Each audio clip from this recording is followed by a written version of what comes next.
자, 안녕하세요. 자, 오늘 5번째 데이입니다. 지난 시간까지 문장의 오형식 잘 따라오셨나요? 자, 이때까지 우리는 굉장히 standardized, 표준화가 된 어떤 문장 형식들에 대해서만 딱 다루었고요. 자, 실전으로 들어가시면요. 생각보다 문장 형식에서 위배되는 게 많던데요. 자, 이렇게 표현하는 친구들이 굉장히 많아요. 자, 그 이유는 한 가지입니다. 영어를 우리가 이해하기 위해서 한글이라고 하는 수단을 빌려오는 터라 한계점이 존재합니다. 영어를 영어로만 받아들여야 되는 그런 표현들도 있거든요. 자, 오늘 시간에는 형식에서 살짝 벗어난 동사 형식들에 대해서 제가 하나하나 짚어가면서 바로 개념 공부 없이 문장 독해부터 들어가 보도록 하겠습니다. 자, 41번부터 몇 문장 안 되니까요. 천천히 잘 따라오시기 바랍니다. After 2 hours walk, we finally reached the coast. 자, 문장 성분 분석을 하면요. After 2 hours walk. 자, 우리 컴마까지는 우리가 부사적인 수식어구가 됩니다. 2시간 걸은 후에. 자, 이렇게 되겠죠. 2시간 걸은 후에. We finally reached the coast. 여기서 목표 어법은요. 바로 이 reach라고 하는 동사입니다. 이 reach라고 하는 동사 자체가요.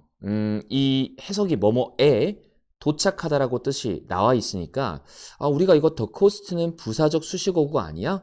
어디 어디에라는 말이 있으니까 이렇게 생각하기 쉽다는 거죠. 하지만 reach는 영어에서 타동사입니다. 타동사 뜻 자체가 어디 어디에 이르다, 도착하다 이런 뜻이기 때문에 우리는 얘를 We finally reached the coast. 목적으로 봐주셔야 돼요. 타동사 중에서 우리나라 말에 을를로 해석이 되지 않는 친구도 존재한다고요. 그래서 이런 것들은 여러분이 지식적으로 알고 계셔야 되는 문법들입니다. 자, 우리는 한글로도 마찬가지죠. 마침내, 자, 편의상 원래 부사적 수식어구는 대충대충 체크를 하려고 했는데 자, 답지를 만든다 생각하고 열심히 해보겠습니다. 여기서 중요한 포인트는 어디 어디에 도착했다라는 표현은 해안에라는 표현은 우리가 목적으로 봐야 된다라는 거죠. 선생님, 그럼 만약에 arrive라는 표현을 쓰면은 어떻게 해야 돼요? 자, 여러분 좋은 질문입니다. 굉장히 좋은 질문이에요. 자, 왜냐면은 이 arrive라고 하는 동사 자체는 자동사거든요. 자, 그러면 arrived the coast라고 표현하면 맞을까요? 네, 틀렸습니다. 그래서 우리는 reach랑 동일한 표현을 쓰려면은 arrive 뒤에 반드시 at을 붙여줘야 되는 거예요. 자, arrived at the coast. 똑같은 뜻입니다. 어디 어디에 도착했다라는 뜻입니다. 자, 따라서 동사에 따라서 문장 형식이 결정되는데 모든 동사를 우리가 외우기는 좀 힘드니까 상식적으로 다 외우면 좋긴 하겠지. 하지만 특징적인 동사들만 이렇게 별도로 외우자라는 거예요. 아시겠죠? 자, 42번은 바로 이겁니다. He answered my text message about an hour later. 여기선 포인트가 2가지인데요. 우리 he, answer 다음에 마치 뭐를 쓸 것 같나요? 나는 he answered about my text message. 이게 좀 자연스럽지 않을까요? 이렇게 생각할 수 있는데 마찬가지로 answered 같은 경우는 타동사입니다. 자, 마치 뭐랑 좀 비슷하죠? 위에서 보았던 reach랑 약간 비슷한 그런 맥락에서 해석이 뭐뭐에가 붙어요. 하지만 answered는 타동사이기 때문에 뒤에 my text message는 목적으로 처리를 하셔야 됩니다. 그래서 그는 내 문자 메시지에 답장을 했다. 자, 이렇게 주어 동사 목적어 3형식 문장이 나오고요. 하나 더 포인트가 남았습니다. 바로 about이 전치사로 보이지만 이거 전치사 아니거든요. 자, 전치사가 아니라 대략이라는 표현으로 1시간 후에 전체가 부사적 수식어구가 되고요. 이 about의 뜻은 대략으로 해석한다라는 거 역시 주의하셔서 공부해 주시면 감사드릴 것 같습니다. 자, 그래서 저는 41번을 좀 출제를 해보면 어떨까 이렇게 생각을 좀 해봤어요. 자, 여러분들도 제가 출제 포인트를 미리 설명드리는 거는 자, 시험을 보시는데 좀 점수가 저조한 친구들이 많아서 제가 조금 골라서 한두 개씩은 알려드릴게요. 끝까지 수업 잘 집중해서 따라오셨으면 좋겠어요. 자, 43번. 자, 마찬가지입니다. 우리 suit라고 하는 동사 자체는 어울릴 것이다. 선생님, 그러면 일은 어울리다라는 표현 자체가 이것만으로 자동사 같은데요. 주어 다음에 동사만으로 문장이 완전하게 전달되는 문장 형식 이런 거 우리가 1형식이라고 했죠. 야, 그 일은 어울려. 자, 마치 뭔가 자연스럽지 않습니까? 하지만 해석적으로는 그런 느낌이 들지만 우리 suit 같은 경우도 마찬가지로 타동사라는 거죠.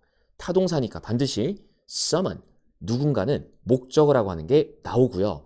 해석도 굉장히 기가 막혀요.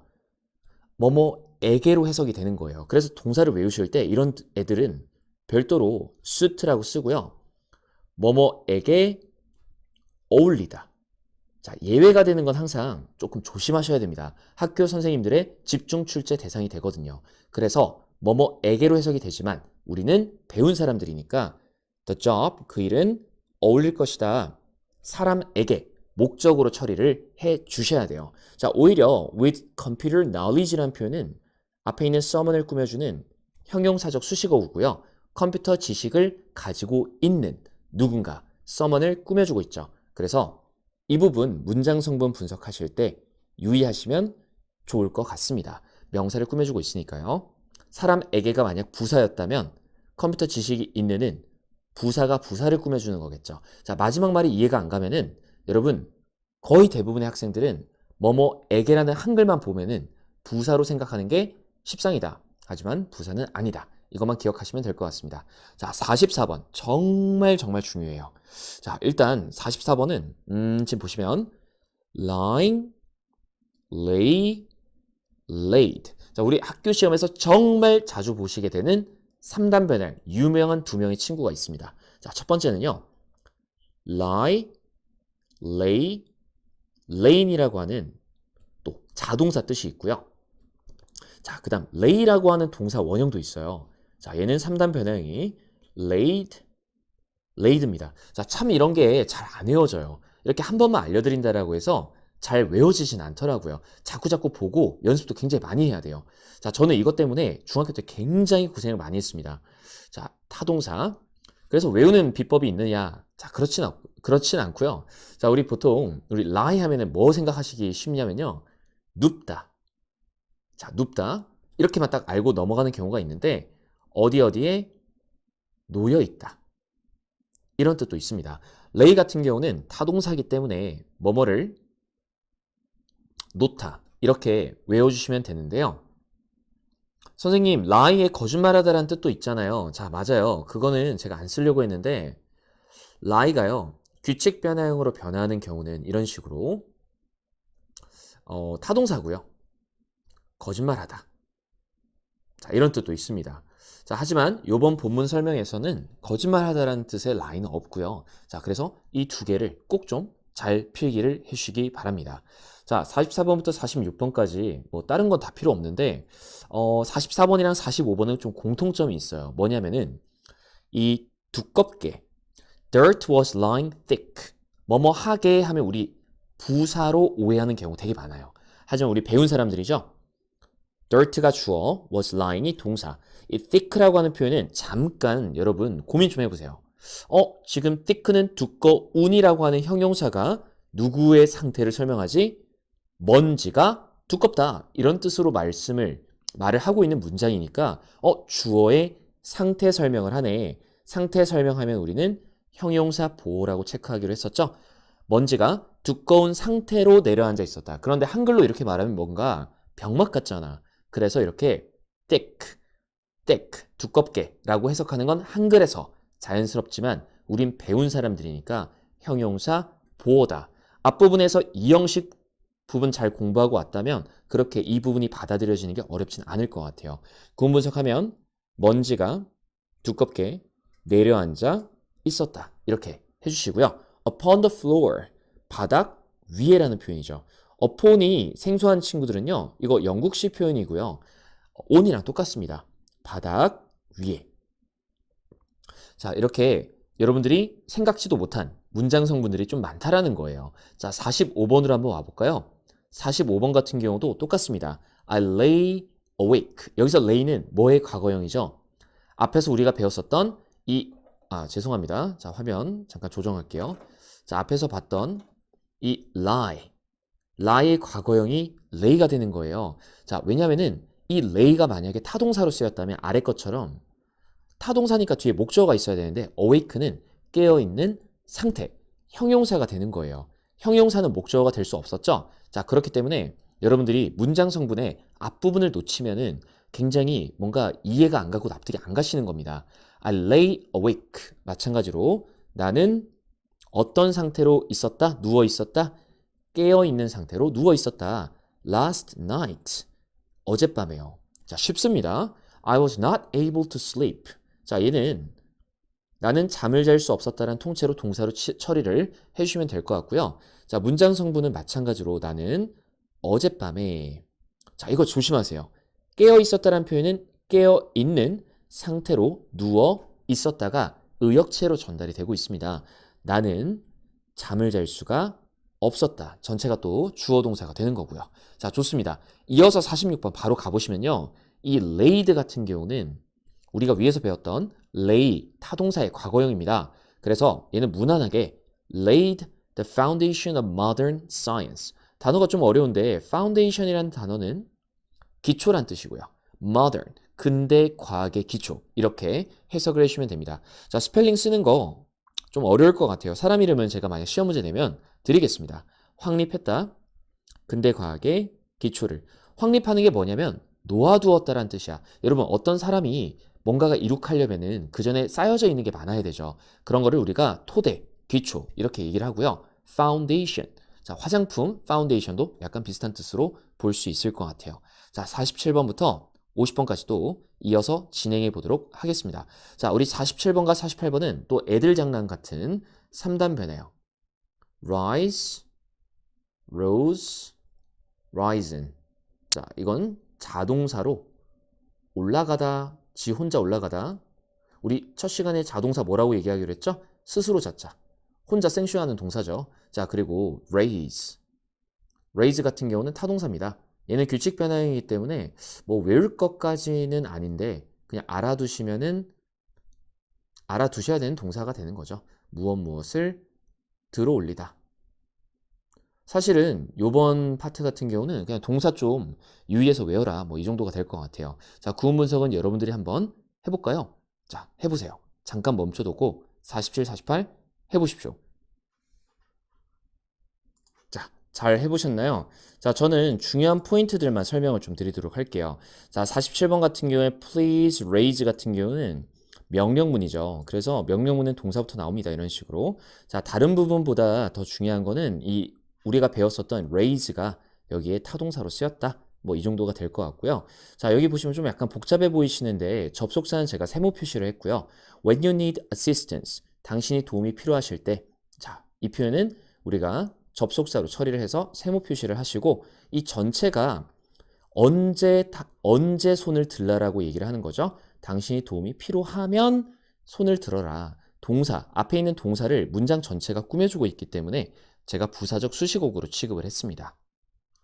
자, 48번 같은 경우는 during 전치사고요. 우리나라 말로 뭐뭐하는 동안 이렇게 됩니다. 따뜻한 기간 동안 전체가 부사적 수식어구가 되고요.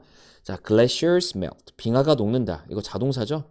그리고 접속사에는 항상 세모를 쳐야 돼요. 그래서 빙하가 녹고 할 때 이 고 보이시죠? 접속사입니다. 해수면이 상승한다. 얘도 이제 자동사죠. 자, 제가 그 rise랑 raise 이 두 개를 외우는 게 더 중요하기 때문에 제가 자세한 설명을 생략하도록 할게요. 자, 오히려 여러분들 49번, 50번은 각 좀 시계 좀 잡아보세요. 여러분 이거 굉장히 중요한 부분입니다. 어떤 부분이냐면은 우리가 사형식을 배웠죠. 사형식 한번 복습해 볼까요? 이건 필기 안 하셔도 됩니다. 주어 동사 간접 목적어, 직접 목적어. 우리는 일반적으로 뭐뭐에게 뭐뭐를 동사한다. 이렇게 우리가 배웠어요. 사형식에서. 자, 그런데 49번 보시면은 She explained the situation clearly to me. 자, 지금 보시면 explained me the situation 이 아니라 to me 이렇게만 쓰는 동사들이 있습니다. 자, 그리고요. 50번 같은 경우는 travel can introduce to us. 자, 아니 이게 뭐지? 선생님이 사람이 먼저 오면 전치사 안 붙인다 그랬는데 자, 그게 아니고요. 예외가 되는 애들이에요. 49번이랑 50번은 사형식에서 법칙이 약간 벗어난 겁니다. 자, 그래서 공부할 때 이런 아이들이 좀 별도로 있는데요. 예를 들어서 explain 목적어 to 사람 항상 이런 식으로 쓰는 패턴들이 있어요. 자, 그리고 마찬가지로요. introduce to 사람, 뭐 소개 내용. 자, 이거 약간 좀 올릴까요? 네. 소개 내용. 이런 식으로 여러분 문법의 구문에서 약간 벗어난 법칙이 있는 특수한 동사들이 있어요. 그래서 이런 것들은 별도로 좀 암기를 해주셔야 됩니다. 자, 구문 분석을 하면은 She explained the situation clearly to me. 이렇게 되겠죠? 자, 제가 좀 더 빠른 손으로 문장성 분석을 할게요. 여러분들 따라오세요. 그 상황을 설명해 주었다. 나에게 명확하게. 자, 그러니까 한글로만 접근할 수 없는 그런 패턴들이라는 거야. 자, 50번. Trouble can introduce to us. 자, 이거는 굉장히 특수한 겁니다. 아시겠죠? New people, experiences, and foods. 자, 목적어가 지금 뒤에가 있어요. 주어 다음에 목적, 동사 다음에 목적어가 바로 온 게 아니라 to us라는 수식어구를 먼저 쓰고 뒤에 목적어를 쓰네요. 이런 게 특수한 겁니다. 아시겠죠? 다수가 아니라는 거예요. 자, 여행은 우리에게 자, 한글만 보면 마치 진짜 사형식 같죠? 소개해 줄 수 있다. 새로운 사람 경험, 그리고 음식을. 자, 이렇게 좀 특수한 아이들 중에서 50번은 제가 좀 눈여겨봤다가 꼭 출제를 한번 해보도록 하겠습니다. 자, 여러분, 오늘은요, 사실 개념보다 여러분들이 연습을 좀 많이 하셔야 돼요. 꼭 5번 이상 한번 연습해 보시고 시험을 보셨으면 좋겠습니다. 자, 고생하셨습니다.